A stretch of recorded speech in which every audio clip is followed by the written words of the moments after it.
Welcome, everyone. I'm really excited today to talk with my dear friend Kirsten about her tower garden. Kirsten is a longtime friend and has a passion for gardening. So welcome, Kirsten. Thank you so much for joining me. You're welcome. I'm just honored. Thank you, Mary. Yeah, so Kirsten, I know you from way back in my Humboldt, California days, 30 plus years ago, and I've always known you to be such a person connected to the earth and thriving with getting your hands dirty and growing your own food. Can you tell me a little bit about your gardening journey and how you came to the tower garden? Yeah, absolutely. Absolutely. You knew me back in my witchy wild crafting herb school days back in Arcata, California. And for some reason, I feel like I just came into this body meant to connect with plants. And so plants have always been an incredible healer for me, on all sorts of levels. And so, yes, I've as long as I've been a grown up and had my own places, I've wildcrafted, I've done herbal remedies, and then ended up starting a little 5-acre market farm.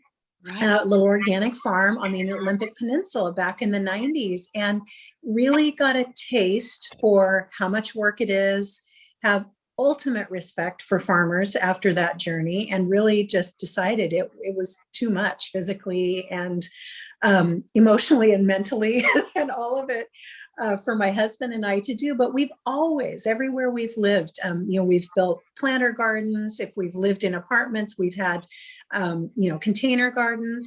So growing our own food and just having connection to that food has been really important to us. So a few years ago, we lived in Southern Oregon. My husband had built us beautiful planter beds, and it was a gorgeous, almost year-round growing season there. And we found ourselves transplanted very suddenly to a 3rd-story condo in the middle of the suburbs. Like I just not imagine. I literally, you know me, Mary. It's like I just felt like a part of my soul had ripped out. And about that time, friends of mine introduced me to the concept of tower gardening. And I thought, this is it. Like I don't have to find a community garden. I don't have to, carve out that extra time in my day.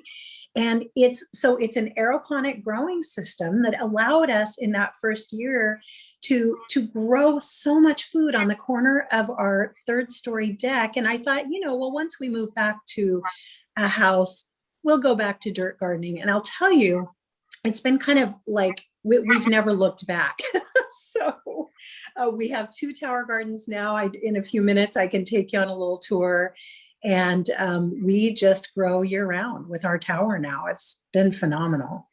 Yeah, so the tower garden does allow you to have that year-round ability to produce your own food. Yeah. Absolutely. Can you take us over so people can actually see what it is that you're talking about? Yes, absolutely. Let me turn my camera around here. And so what I'll just tell people is that you'll see right now the indoor year-round garden with lights. So this is a full spectrum LED light that allows you to grow greens year round. I mean, just in such abundance. And then I'll take you to the outdoor tower garden. I am blessed to live in a climate that's pretty friendly. So we've been able to keep our towers outside and just cover them on the coldest nights. But in the northern climes, probably where you are, where you're getting a lot of snow and a lot of cold, having a tower garden outdoors year round probably wouldn't be super practical. Here we go. So this is just sitting in the corner, just right next to my refrigerator.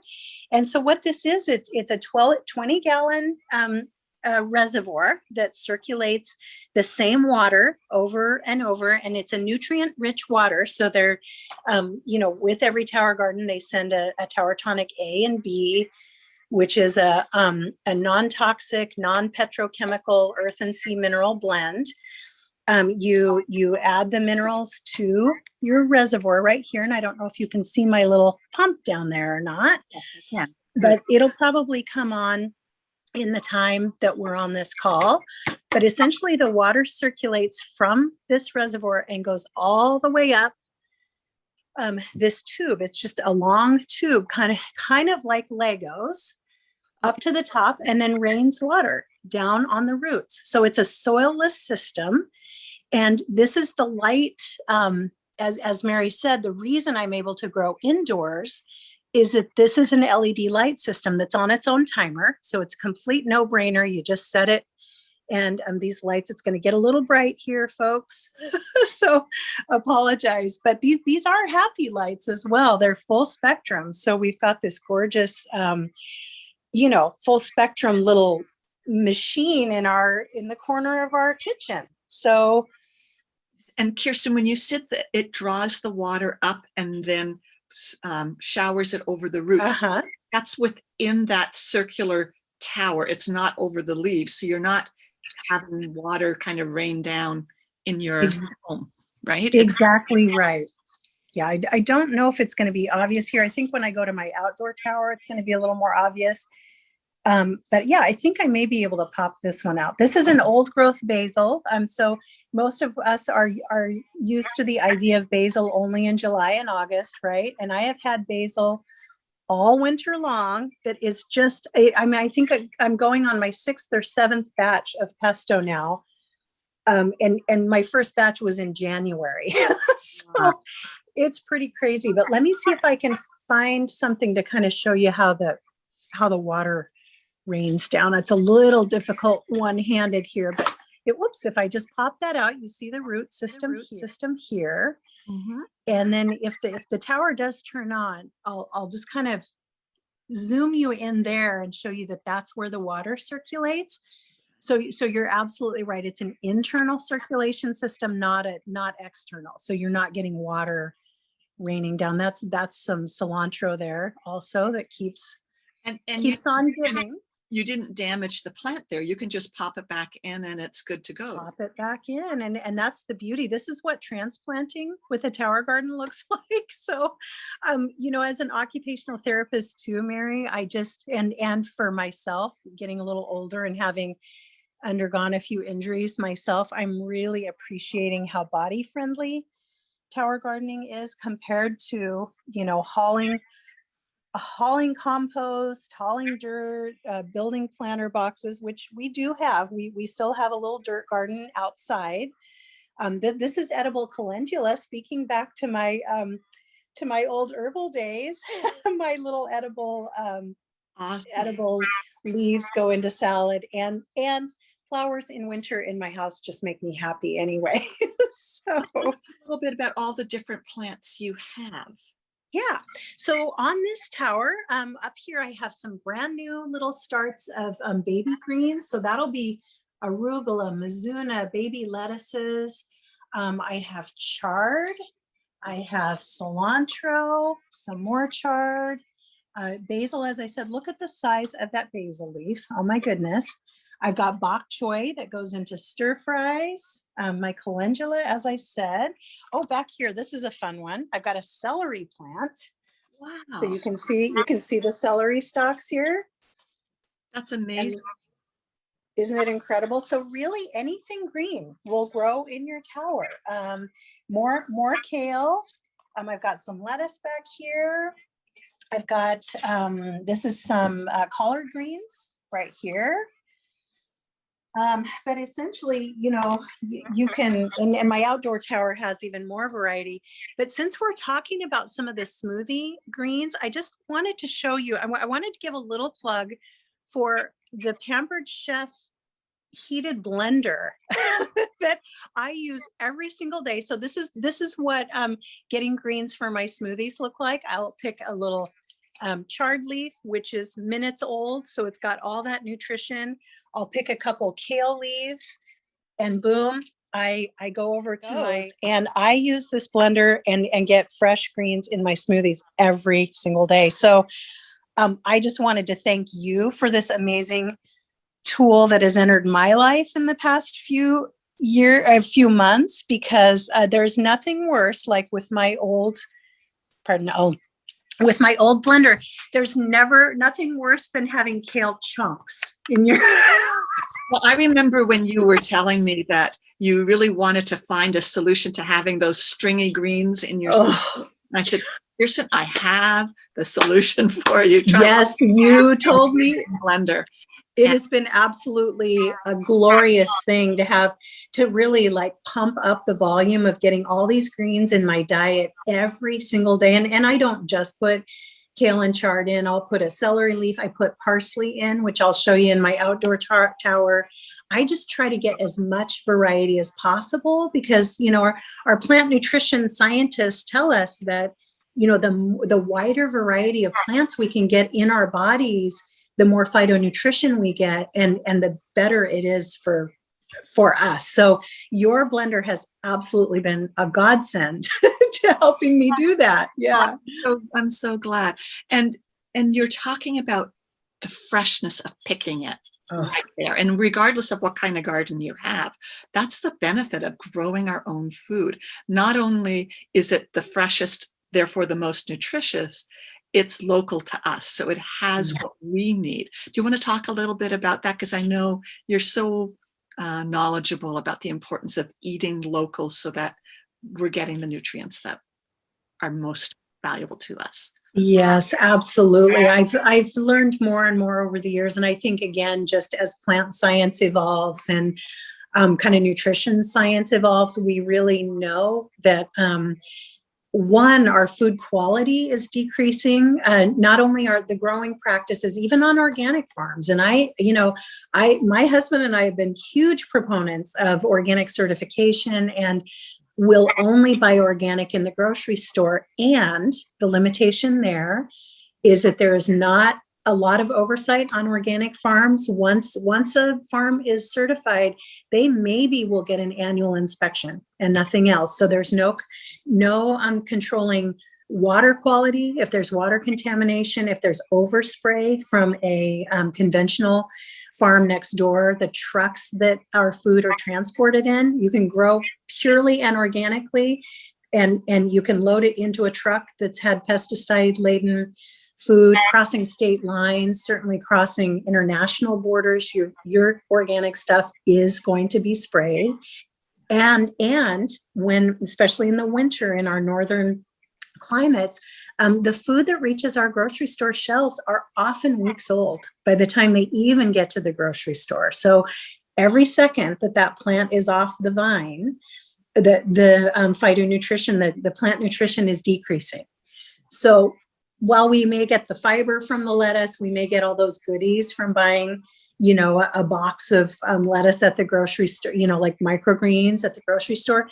The nutrition is often 60 to 70% less than it would be if we had it minutes old. And that's the thing for me, is just knowing whether I'm gardening outside in the summer in my raised beds or I'm gardening indoor in the winter, I know that my produce is minutes old when I'm eating it. And so I'm getting 100% of that, 90% of that plant nutrition. I also think, raw food, when it's not cooked, provides us with the most abundant source of nutrition. So when you add the freshness quality, that it's right there picked, you're maximizing the benefit that you're receiving. Absolutely. Yeah. And lunch today will be as simple as literally, I've got a few little goodies in the fridge, like some tofu and garbanzo beans, but I literally will go to my tower. I'm just going to pick a pile of greens. And honestly, I'm throwing stuff in my salads now that, I counted, not too long ago, Mary, that the variety I'm getting to eat now, because I'm growing such a variety of plants, is so much greater than if I were going to the grocery store. And so I looked at a 24-hour period and the variety of plants that I was able to eat off my tower garden.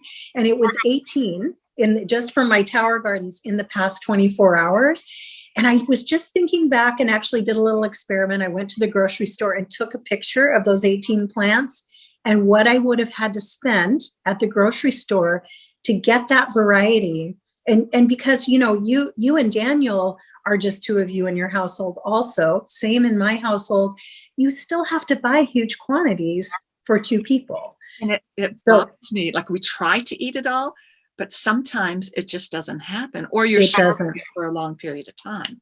Absolutely. So our food waste is down to just so nominal now, because we don't have, that last 20% of our salad greens rotting in the bottom of our fridge, and we can pick the amounts we need in little bits of time rather than having to buy a huge thing of basil or whatever. And then the other thing I just wanted to say, I could go on, so I don't want to just chat away this whole thing, but the other piece for me is decreasing that carbon footprint by not bringing home organic produce in plastic containers. Oh, it makes me crazy to look at the carbon footprint of organic produce in our grocery store shelves in the wintertime. So out with some beautiful mesh produce bags that I'm so grateful to be able to use. Wonderful. So being able to go to the grocery store for the things that you do need to buy that are loose and putting it in that is really great. But how much better even to grow it yourself. Do you want to show us your outdoor garden? I would love to. Yeah. So I'll take you on a little tour here. I was hoping the sun would be shining out here, but people that are watching today will see that even this spot that I've had this winter, that's heavily shaded in the mornings and then gets really nice sun in the afternoons. My tower garden has thrived, and so again, very blessed to live in a climate where we don't get heavy frosts and heavy snows. But what I've done this year, and this is the first year I've done it where I've had one indoor and one outdoor, but the beauty of it's been that I'm able to kind of use my indoor tower as a nursery tower. I grow them from those teeny little seeds and I get them to a point where they're good and hardy, and then I can bring them outside. So out here, we've got just like old growth parsley, more kale, the most gorgeous romaine lettuce. I make Caesar salads every day. Mint.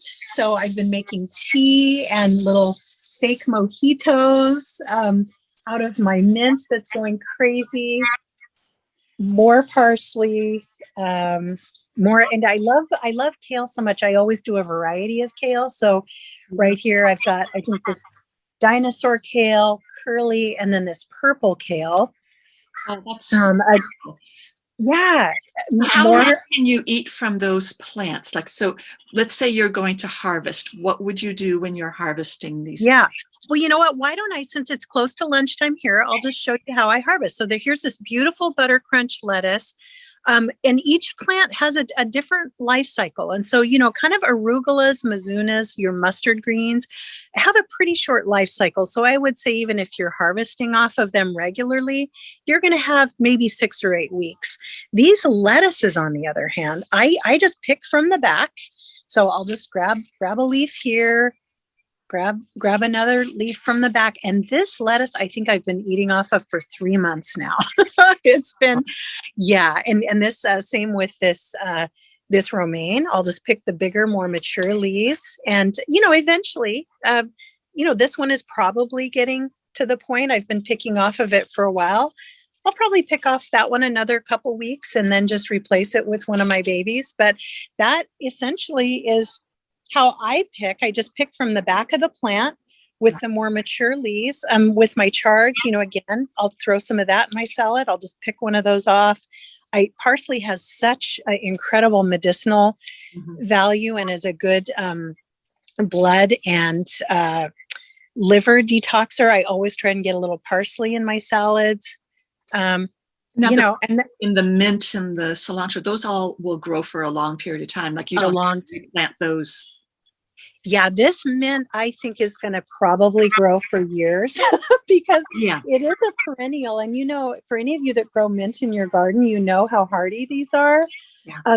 What I have been finding, this little mint plant is so hardy that it sometimes creeps over and gets into the ports of my other plants. And so I think the mint, I probably will be able to keep going forever. I'm going to just grab some arugula there because I love arugula so much.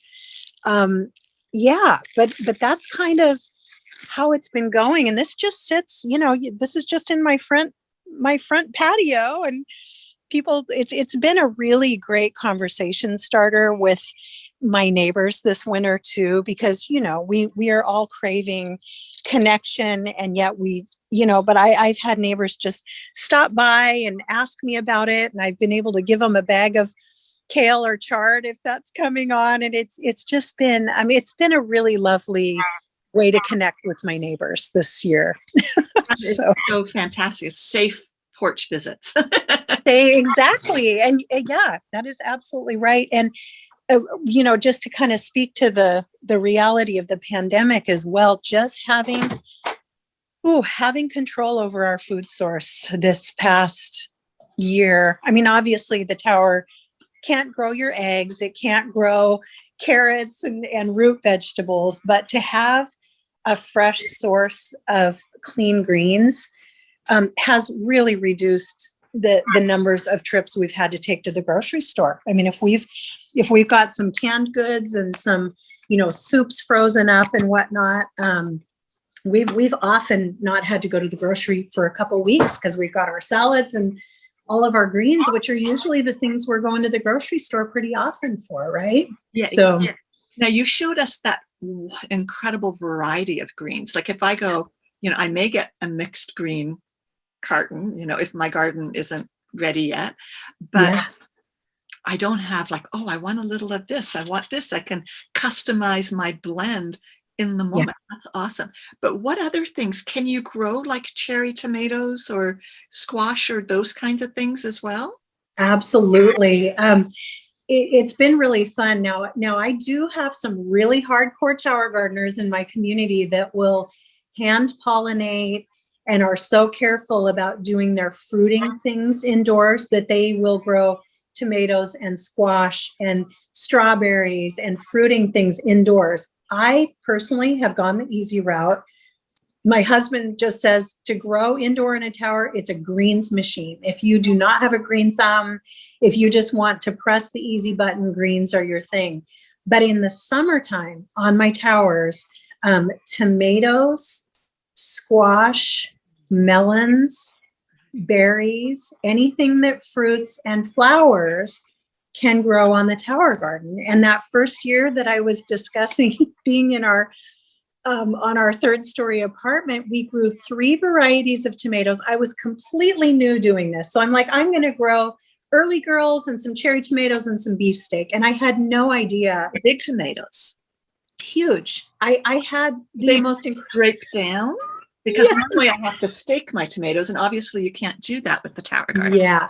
Well, what they do sell is we have an add-on tomato cage. And so this one does not have it, but it's just a cage that attaches right to the tower. And so any of your vining things, you can grow peas, you can grow beans, but you're going to just vine them up or let them cascade over the bottom of your tower. And I'll tell you, some of the fruiting towers are just absolutely gorgeous because you plant, they have kind of planting recommendations if you want your kind of larger leafed and vining things to be planted at the bottom so that they can either spill over or you can trail them up, and then you keep your smaller stuff at the top. And so there's, that's kind of the beauty of getting a tower from the company, as well as that it's really plug and play. It's like, here's your planting recommendations. They send you with seed starters. They send you with little planting trays, and it's just been great. So tell me about that. You're not starting everything from seed. They actually have a place where you can get the little starts to plug in? Well, both. Let me show you. So this, they do send a little kit with, this is called Rockwool. So it's a non-soil medium. And they send you with seeds. And, for my first round, I am not a patient person, as you probably know about me, Mary, over the years. I wanted instant gratification. So I ordered my first round of plants from a company called True Garden. And they send, I'm going to see if I can pull out one of the little plugs so you can see. It's also non-soil, but this True Garden is a company from Arizona. There are several others in the country. So if any of your East Coast people end up with a tower garden, there are several farms in Florida that do the same. So you just get sent to you little month-old babies that just are ready to pop in these coco coir little plugs. And so what I'm doing now is I just kind of do a combination. Like if I kind of miss a cycle of succession planting, I'm like, oh, drats, I'm going to be out of lettuce unless I order from True Garden. So I'll do an order from True Garden maybe once every 3 months, but I'm trying to be better about actually sprouting my own stuff because I can. It's just, I have to plan ahead, which is sometimes not always my strong suit either. You're so busy, and I know, how full your life is. It's just what I'm seeing, though, is that even in your full and busy life, you found a way to provide food for yourself. And how miraculous is that? That is so amazing and so thank you. I'm thinking back to this is like flipping back to an earlier conversation about the actual tower garden, but I want to remember to ask. I one time had a tiny little arrow garden. I don't know if you're familiar with them. And one of the things that I got frustrated with is the roots got really tangled up and it didn't grow as well as I thought. I had one of their really early versions. Do you have an issue at all with the tower garden?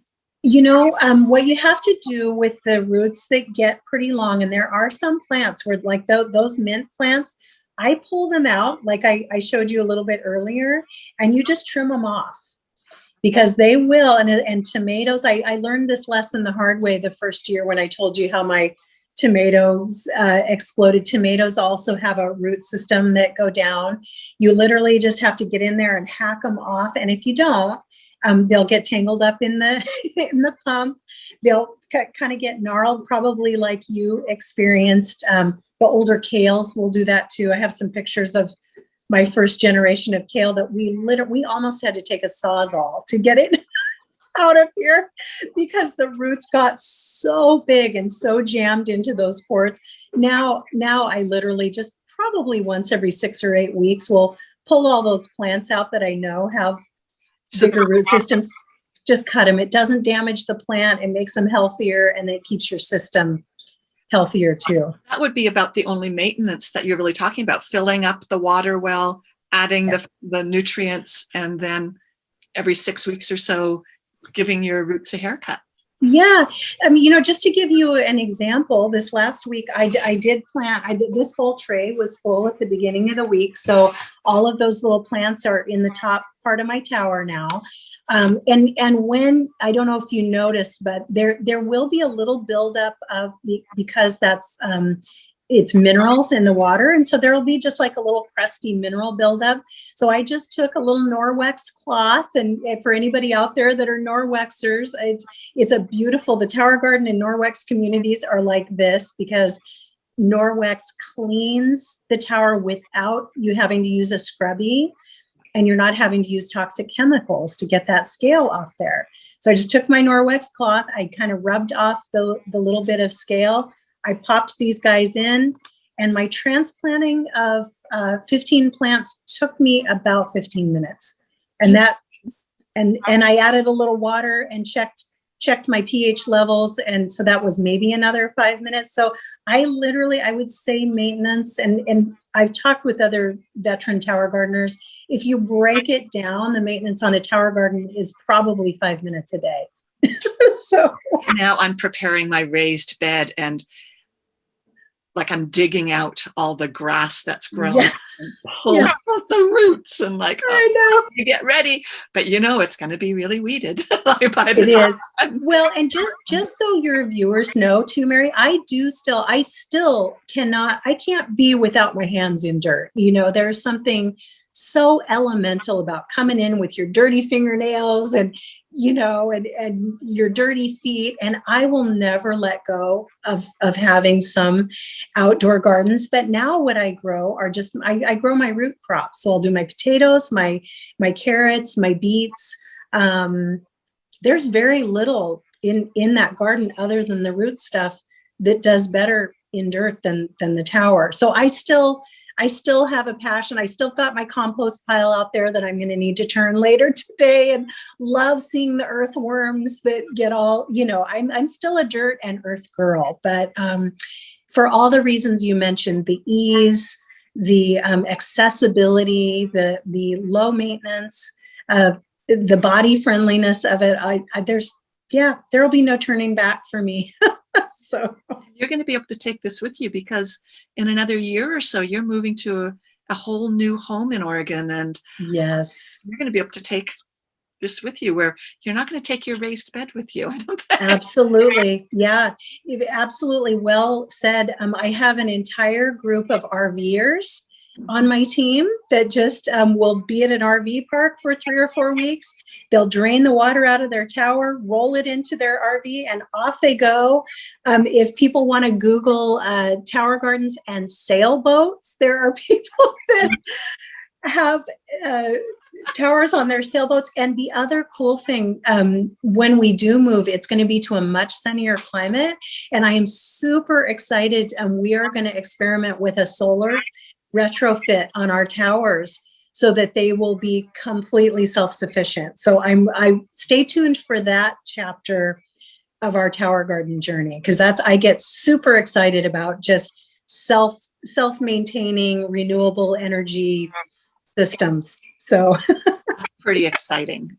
Yeah. How inspiring. So if someone wanted to get started with tower garden, how would they do that? And I will certainly link your information below. Yeah, sounds good. Well, they certainly the best thing for just asking and getting questions answered would be to put my phone number in your chat, and I'm totally fine with that.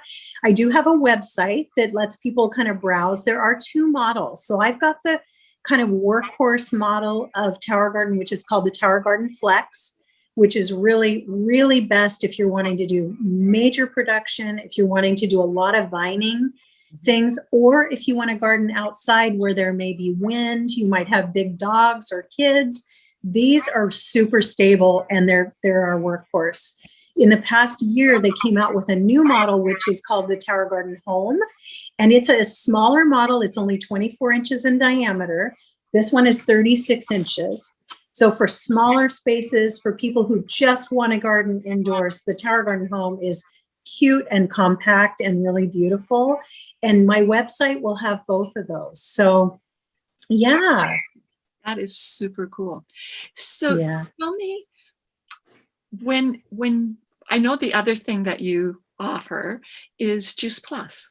And so you already have such a beautiful way of incorporating greens and vegetables into your diet, but not everyone is able to make sure they have all that they need. Yeah. So while I have you, why don't I encourage you to share a little bit about that as well? I didn't tell you that I was going to ask you. Yeah, well, I appreciate it. Yeah, so the kind of the mother company of Tower Garden is a company that's over 50 years old, and it's called Juice Plus. And years ago, the Juice Plus founders were realizing that we don't necessarily have a vitamin deficiency in this country. Even if we're eating really crappy food, most of our food is vitamin enriched. Very few of us have vitamin deficiencies, but what we do have is phytonutrition deficiencies in this country, because as our country gets richer and richer, our intake of plants gets less and less. And why that's happening, none of us really know. But in spite of education, in spite of all of it, North Americans just keep getting sicker and sicker. And so the founders... Nutrition, if you could explain the phytonutrition is plant nutrition. It's the phytonutrients, the micronutrients you get from eating plants. And you can't get them from anywhere else. You can't get them in a multivitamin. A multivitamin, if you look at the label, let me just grab my labels here. Yeah, if you look at the, a nutrition or a vitamin label on a bottle of vitamins, you'll see maybe 10, 12 ingredients, because those are the fragmented pieces that they could pull to put in that capsule. But in the Juice Plus product, it's literally produce that's grown to the peak of ripeness.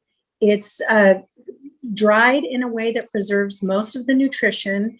It's flash frozen, and then it's pulverized, and that's it. That's all that's in these capsules.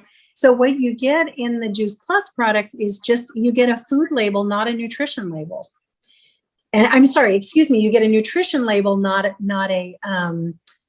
multivitamin type label. So if these were sold in the grocery store, they'd be sold in the produce department.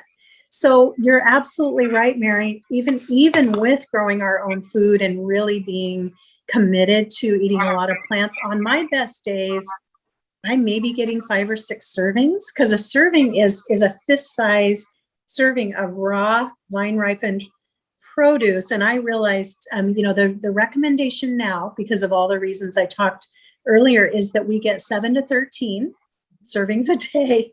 And if we're an athlete or dealing with any kind of health issue or under undue stress, which most of us have been the past year, the recommendation to get enough of those phytonutrients to keep our cells healthy is 15 to 20. 15 to 20. 15 to 20. How can that? I mean, I can't even eat that much. I'm a little gal, So in like this is what's called the quad. You get 37 plants. I mean, it's a little bit of a lot of plant nutrition through Juice Plus. And so that the combination of the capsules that I take every day, what I do is I just throw my capsules right into the blender with my smoothies. And because it's a tapioca capsule, it just dissolves immediately. You never get any. What I love about that blender too, not only does it like make the smoothest smoothies from your greens, and you're not getting those stringy things in.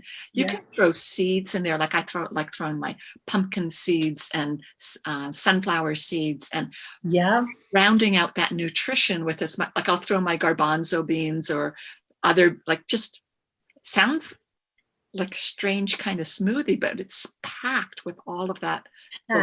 Yes, so full absolutely.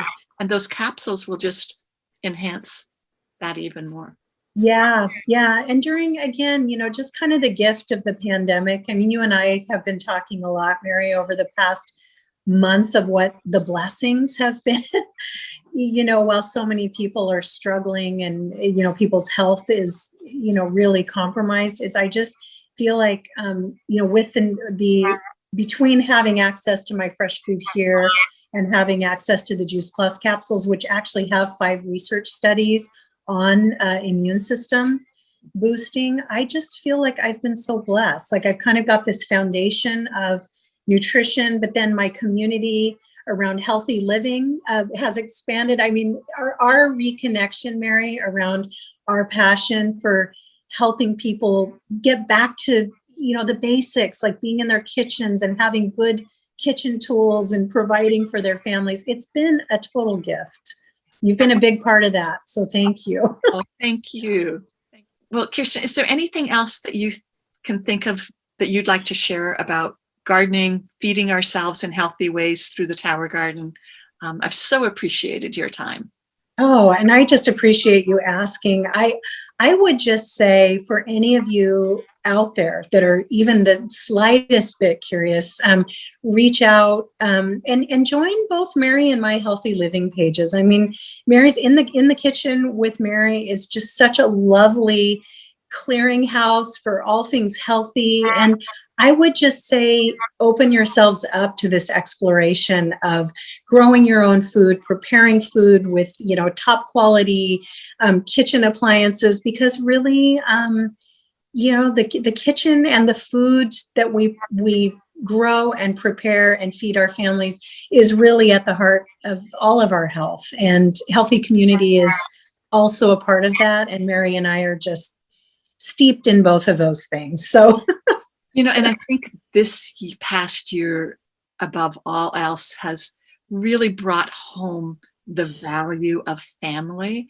and those that we miss. And what we think of is, I want to get together and share a meal with someone. I want to get together and be with someone. And so often food becomes the center of that. It's not like we're all just focused on the food, but it becomes what nurtures us as we share our love for one another, as we share our stories and time together. And it's so much the center of what nurtures us and allows us to live a really healthy and free life. So thank you so much, Kirsten. I look forward, and I want to welcome you back another time, and we can keep talking about ways of, increasing how and improving how we can eat healthy in our lives. Yes, I would love to do a demonstration of my morning smoothie routine at some point, because this blender really it's been life-changing. It's been so great. So doing other things in your blender as well? Are you making? I have done a couple of the hot soups because it heats. And so, talk about plants. I mean, I just threw squash and coconut milk and some curry and a bunch of plants in one night. And in about 15 minutes, I had a hot, creamy soup just ready to pour out of the blender. So I've been really playing and really enjoying the recipes with the blender. So that can be another session. That'd be fun. That would be fun. I've been playing with different combinations of nut butters lately. Oh, yeah. So good. And actually right now I'm working on trying to find the perfect peanut butter Easter egg. So making like a nut butter, and I've put it with some coconut flour and just trying to get that right firmness. And the next step will be dipping it in chocolate. And oh my goodness. I'm gonna have my and making that peanut butter, that nut butter in my blender, and like having it all homemade is so exciting. Like, yeah, it's really fun. Sugar laden Easter candy, or I can pick my own. That's great. One last trip to the grocery store, right? Exactly. Well, Mary, thank you so much. This has been just a lovely morning, and I appreciate you so much. Well, thank you, my dear.